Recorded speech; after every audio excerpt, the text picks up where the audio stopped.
Selamat malam Bapak Ibu, kita bersyukur malam hari ini kita boleh kembali lagi untuk beribadah kepada Tuhan dalam persekutuan doa kita, supaya kita datang ke hadapan Tuhan membawa setiap pergumulan kita. Namun sebelum kita berdoa, kita mau merenungkan kebenaran firman Tuhan dulu.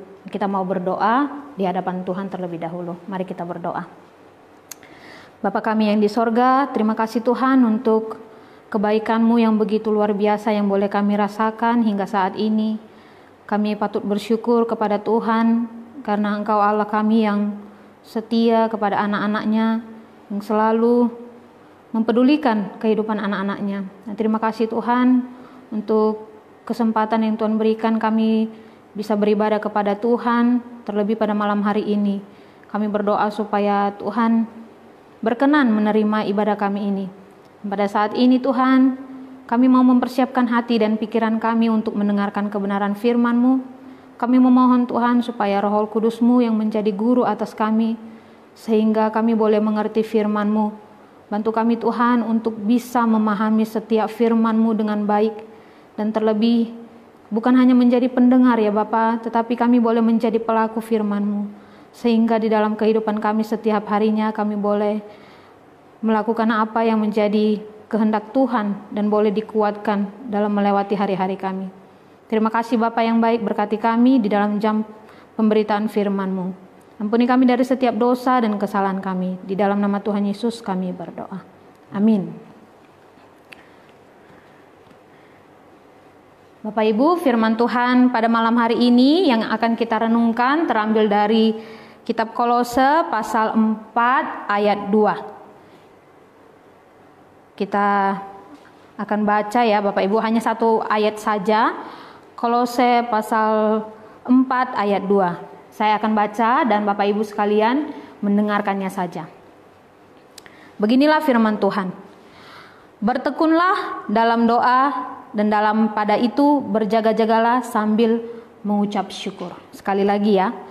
Bertekunlah dalam doa dan dalam pada itu berjaga-jagalah sambil mengucap syukur. Nah, firman Tuhan pada malam hari ini akan mengajarkan kita dua pelajaran yang begitu sungguh luar biasa ya, yang akan menguatkan kita. Bapak Ibu, pernah tidak kita merasakan atau mendoakan sesuatu hal yang kelihatannya tidak ada jawaban dari doa itu?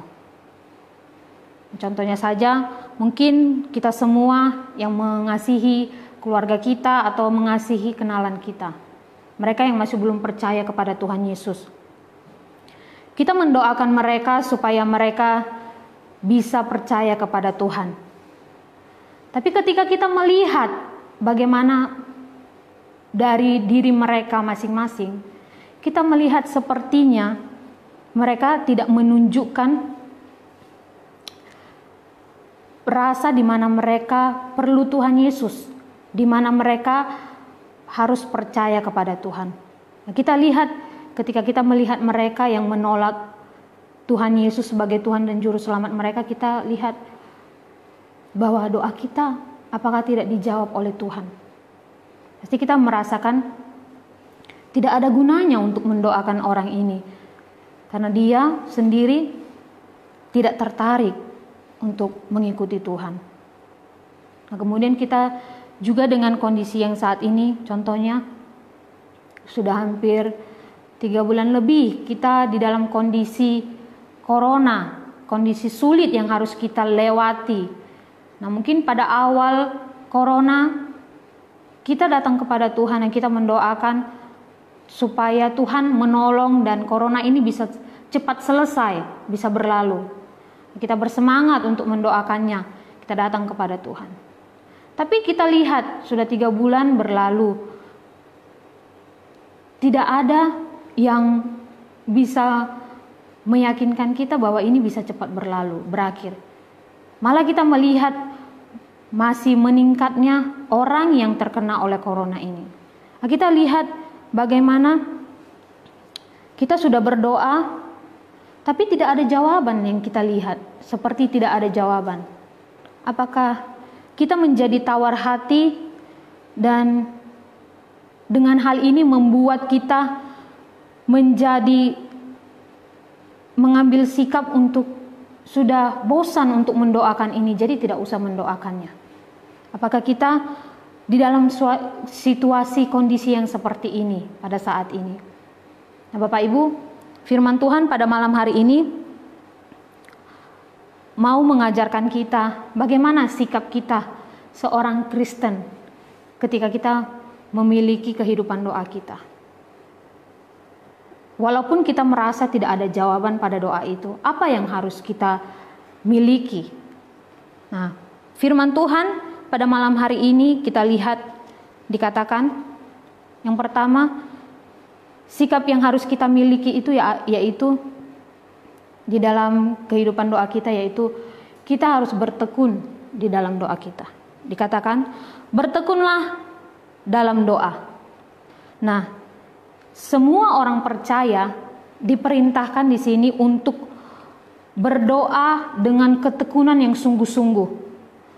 Jadi dikatakan bertekunlah di dalam doa. Apa yang menjadi ide dari kata bertekun ini?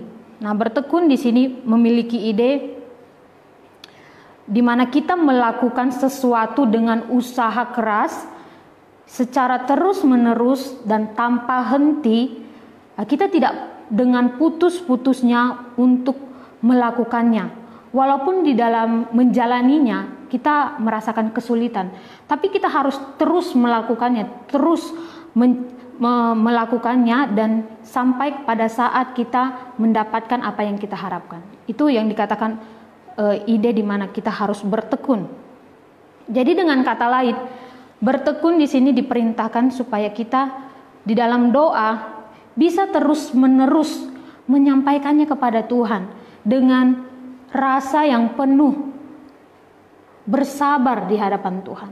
Jadi ketika kita berdoa, kita harus bertekun dan kita harus dengan kesabaran, dengan percaya, dengan iman yang terus memandang kepada Tuhan, dan kita percaya ketika kita berdoa secara terus-menerus kepada Tuhan bahwa nantinya kita akan mendapatkan jawaban doa kita itu daripada Tuhan. Jadi Bapak Ibu, ketika kita bertekun di dalam doa kita, jadi kita harus melakukannya itu dengan sungguh-sungguh di hadapan Tuhan. Kita harus mencari Tuhan dan berdoa kepada Tuhan dengan terus-menerus tanpa henti. Dan kita tidak boleh berdoa dengan sikap yang asal-asalan saja, tapi kita harus memiliki hati yang percaya, bukan hati yang acuh tak acuh. Mungkin karena kita udah mendoakannya dan kita merasa tidak ada jawabannya, ya sudah. Tapi firman Tuhan bilang jangan berhenti, tapi terus-meneruslah engkau datang kepada Tuhan dan berdoalah secara tekun. Nah, bagaimana agar kita bisa senantiasa bertekun di dalam doa kita? Di sini ketika kita melakukan doa kita dengan ketekunan kita, maka kita memerlukan usaha yang keras dalam melakukannya, dan bukan hanya usaha tetapi komitmen yang tinggi terhadap Tuhan. Karena kita mau hubungan kita itu di dalam doa kita itu semakin dekat kepada Tuhan. Kita mau terus-menerus datang kepada Tuhan. Kenapa kita harus senantiasa bertekun di dalam doa kita? Nah, kita tahu bahwa kita sebagai anak-anak Tuhan yang sudah ditebus Tuhan, kita yang sudah percaya kepada Tuhan, Bapa kita yang di sorga mau kita memiliki hubungan yang dekat dengan Tuhan. Karena kita tahu ketika kita datang kepada Tuhan, kita menyampaikan setiap pergumulan kita tahu Tuhan mendengarkannya. Dan Tuhan pasti akan menjawab doa kita itu sesuai dengan waktu dan kehendaknya. Dia tidak akan membiarkan kita dengan sendirinya. Walaupun kita merasa doa itu sudah lama kita doakan, tapi Tuhan bilang jangan kamu bosan, tapi tak jemu-jemu, bertekunlah, terus-meneruslah untuk boleh datang di dalam doa kepadaku. Seperti halnya di dalam firman Tuhan dalam kitab Injil, kita lihat contoh yang begitu baik ya, dalam perumpamaan yang Tuhan Yesus berikan dalam Lukas 18 ayat 1 sampai 8. Di situ cerita tentang seorang hakim yang jahat dan seorang janda. Nah, kita mau lihat bagaimana seorang janda ini memiliki sikap diri yang begitu luar biasa ketika dia datang kepada hakim ini. Dia datang kepada hakim yang jahat ini untuk memohon supaya hakim membela haknya. Nah, dia tidak hanya meminta sekali kepada hakim itu, tetapi apa yang dikatakan? Dia datang terus-menerus, tak jemu-jemunya. Dia terus datang kepada hakim itu supaya hakim itu mendengarkan apa yang menjadi permohonannya. Dia berusaha dengan begitu keras untuk mendapatkan hak miliknya. Nah, kita lihat dalam cerita perumpamaan yang diberikan Tuhan Yesus. Janda itu dengan sikap hati yang gigih terus-menerus datang kepada hakim, menyampaikan apa yang menjadi permohonannya, mendapatkan harapan yang dia mau. Hakim yang jahat dikatakan dia merasa terganggu dengan kedatangan perempuan ini. Tapi walaupun dia terganggu, tapi dia tidak menghentikan apa yang menjadi permohonan perempuan ini. Tapi apa? Karena usaha dan kerja keras si janda ini, maka hakim menjawab apa yang menjadi permohonannya. Jadi kita lihat contoh yang baik yang dimiliki oleh janda ini, bahwa dengan usaha dan ketekunannya, dengan kerja keras yang dia lakukan untuk datang kepada hakim untuk memohon permohonan kepadanya, dia pada akhirnya mendapatkan apa yang menjadi harapannya. Begitu baik yang kita lihat dari contoh janda ini. Sama dengan kita Bapak Ibu, kita yang menjadi anak-anak Tuhan. Kata Tuhan, datanglah kepadaku dengan bertekun dalam doamu. Karena Tuhan mau kita harus tidak jemu-jemu untuk memohon kepadanya, karena Dia adalah Allah kita yang peduli kepada kita. Jadi kita harus datang di dalam doa kita dengan ketekunan, terus-menerus. Sampaikan setiap hari apa yang menjadi pergumulan kita di dalam doa kita kepada Tuhan. Dan setiap hari jangan bosan, tapi biarlah kita boleh semangat, biarlah kita boleh senang datang kepada Tuhan. Biarlah kita boleh mengetahui bahwa ketika kita datang kepada Tuhan, Tuhan adalah sumber pertolongan kita. Tuhan adalah sumber kekuatan kita. Jadi sampai pada akhirnya kita bisa mencapai harapan kita itu, biarlah kita boleh dikuatkan di dalam Tuhan untuk selalu bertekun di dalam doa kita. Nah, selain kita bertekun di dalam doa, firman Tuhan malam hari ini juga mengajarkan kita untuk hal yang kedua adalah berjaga-jaga dalam doa. Berjaga-jaga juga diperintahkan supaya kita lakukan itu di dalam doa kita. Berjaga-jaga di sini memiliki ide juga di mana kita menahan diri dari tidur kita, atau kita tetap terjaga, atau kita harus selalu waspada. Jadi ketika kita berjaga-jaga, itu artinya kita tidak membiarkan apapun dapat mengganggu kefokusan kita kepada hal atau kepada sesuatu yang kita jaga saat ini. Kita tidak biarkan itu mengganggu kita, mengganggu kefokusan kita. Walaupun dalam kelelahan fisik kita, dari diri kita, rasa bosan atau rasa putus asa, rasa kecewa kita tidak biarkan itu menjadi sebuah alasan yang membuat kita untuk tidak datang kepada Tuhan berdoa, tidak berjaga-jaga untuk berhenti di dalam doa kita. Jadi kita berjaga-jaga, kita perlu berjaga-jaga di dalam doa kita. Karena kenapa kita harus perlu berjaga-jaga? Kita tahu bahwa kita memiliki musuh yang tidak kita lihat, yaitu iblis. Nah, si iblis ini dia senantiasa menjadikan kita mencari kelemahan kita. dia bisa mengganggu kita, dia bisa menggagalkan komitmen kita dan kefokusan kita untuk selalu berdoa kepada Allah.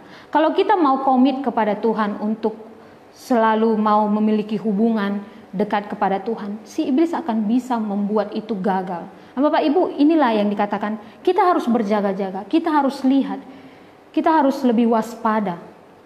Nah, ketika kita berjaga-jaga, bagaimana seharusnya sikap yang harus kita miliki? Apakah kita dalam berjaga-jaga kita memiliki sikap yang komplain atau harus memiliki sikap yang terpaksa dan mengeluh? Tidak ya Bapak Ibu, tapi dalam firman Tuhan dikatakan berjaga-jagalah sambil mengucap syukur. Nah, di sini kita dikatakan sambil berjaga-jaga tidak boleh gagal untuk ingat selalu mengucap syukur kepada Tuhan. Jadi dalam sikap hidup kita yang berjaga-jaga, kita ingat untuk mengucap syukur kepada Tuhan. Jangan punya hati, oke, kita berdoa kepada Tuhan. Tadi kita udah bertekun dan kita berjaga-jaga, waspada selalu. Tapi kita karena dengan perasaan bosan hati dan bisa membuat kita komplain terus-menerus. Jangan kita memiliki sikap hati yang seperti itu. Nah, kenapa Paulus menasehatkan mereka sambil mengucap syukur dan berjaga-jaga? Nah, Paulus meminta kepada mereka karena dia tahu kelemahan kita sebagai manusia. Karena kita manusia selalu cenderung ketika di dalam kesusahan, kita mau komplain sama Tuhan, kita mau mengeluh sama Tuhan. Kita sudah bosan, kita sudah capek, bahkan membuat kita untuk berhenti. Jadi makanya Paulus bilang, kita harus berjaga-jaga dan sambil mengucap syukur. Jangan mengeluh sama Tuhan, jangan menggerutu sama Tuhan, tapi ingat untuk mengucap syukur sama Tuhan. Jadi di dalam diri kita pun bisa membuat kita di dalam diri kita pun bisa menjadikan musuh kita, karena bisa membuat kita untuk menggerutu kepada Tuhan. Tapi firman Tuhan malam hari ini mengatakan kepada kita supaya kita berjaga-jaga, dan pada saat yang sama juga kita harus selalu ingat mengucap syukur kepada Tuhan. Jadi Bapak Ibu, firman Tuhan ini mengingatkan kita supaya di dalam melakukan kehendak Tuhan, berdoa, berjaga-jaga di dalam doa kita, di dalam kehidupan doa kita, kita juga harus ingat untuk mengucap syukur kepada Tuhan. Karena apa? Karena kita tahu bahwa Tuhan adalah sumber berkat yang kita terima. Dan ketika kita berjaga-jaga sambil mengucap syukur, kita tahu bahwa kita bisa mengalahkan musuh kita dan membuat kita untuk bisa lebih fokus lagi untuk datang kepada Tuhan di dalam doa kita setiap hari. Jadi biarlah ketika kita berjaga-jaga, kita juga ingat untuk mengucap syukur. Mengucap syukur mengembalikan kepada Tuhan. Dan dengan janji dan berkat yang Tuhan janjikan kepada kita, kita boleh dikuatkan. Jadi firman Tuhan malam hari ini boleh mengingatkan kita supaya kita semua tak henti-hentinya untuk bertekun di dalam doa kita, dan tak henti-hentinya untuk selalu ingat berjaga-jaga sambil mengucap syukur. Terlebih dalam kondisi seperti ini yang harus kita jalani. Jangan bosan dan jangan putus asa, tetapi ingat apa yang menjadi perkataan Tuhan ini supaya kita boleh selalu dikuatkan di dalam menjalani kehidupan kita. Dan biarlah firman Tuhan ini boleh menjadi kekuatan kita untuk melewati hari-hari depan kita. Kiranya Tuhan menolong kita. Mari kita berdoa. Bapa kami yang di sorga, terima kasih Tuhan, karena Tuhan sungguh baik kepada kami. Kami anak-anak Tuhan diperintahkan untuk boleh terus bertekun di dalam doa dan berjaga-jaga sambil mengucap syukur. Karena kami tahu Tuhan, kami manusia yang lemah, kami selalu bisa melakukan dosa di hadapan-Mu. Kami bisa selalu bosan ketika kami berdoa di hadapan-Mu. Tapi Tuhan, terima kasih melalui firman-Mu pada malam hari ini bisa menguatkan kami supaya kami tidak henti-hentinya, tapi terus-menerus kami boleh berdoa kepada Tuhan, mengingat bahwa ketika kami menyampaikan setiap pergumulan kami tahu Tuhan selalu mendengarkannya, dan kami tahu bahwa Tuhan mengasihi kami dan akan menolong kami dalam setiap kesusahan kami. Biarlah kiranya Tuhan menolong kami untuk boleh terus beriman kepadamu dan bisa melakukannya di dalam kehidupan kami. Ampuni kami Tuhan dari setiap dosa dan kesalahan kami. Di dalam nama Tuhan Yesus kami berdoa. Amin.